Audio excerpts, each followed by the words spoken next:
आज बँक निफ्टीमध्ये प्रॉफिट मिळवण्यासाठी खूप स्ट्रगल करावं लागलेलं आहे. आपण आज निफ्टीमध्ये सुद्धा प्लॅन केलेला आणि बँक निफ्टीमध्ये सुद्धा केलेला आहे. तर कशा पद्धतीने आपण प्लॅन केलेला आणि त्यामध्ये आपल्याला किती प्रॉफिट झालेला आहे ते आपण बघू. तर टोटल आपल्याला आज 11,300च्या आसपास प्रॉफिट झालेला आहे. बँक निफ्टीमध्ये 9,000 रुपये आणि 1,800 रुपये निफ्टीमध्ये. आणि मी जे स्वतः ट्रेड प्लॅन करतो तो आपल्या टेलिग्राम ग्रुपवर देतच असतो. तुम्ही इथं बघू शकताय.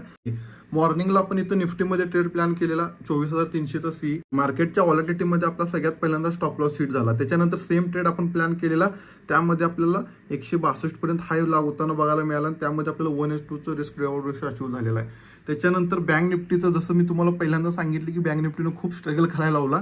इथं आपली एंट्री झाली होती आणि एंट्री झाल्यानंतर एसएल जवळ आली आणि 1 ते 2 पॉईंटने एसएल आपला हिट व्हायचं वाचला आणि त्याच्यानंतर आपल्याला फर्स्ट टार्गेट डन झालेला आहे 38 पॉईंटचं. पण आपल्याला त्यामध्ये फक्त 30 पॉईंटच्या आसपास कॅप्चर करता आले. व्हिडिओला लाईक, कमेंट आणि शेअर करायला अजिबात विसरायचं नाही. तुम्हाला जर आमच्याशी कनेक्ट व्हायचं असेल तर टेलिग्राम ग्रुप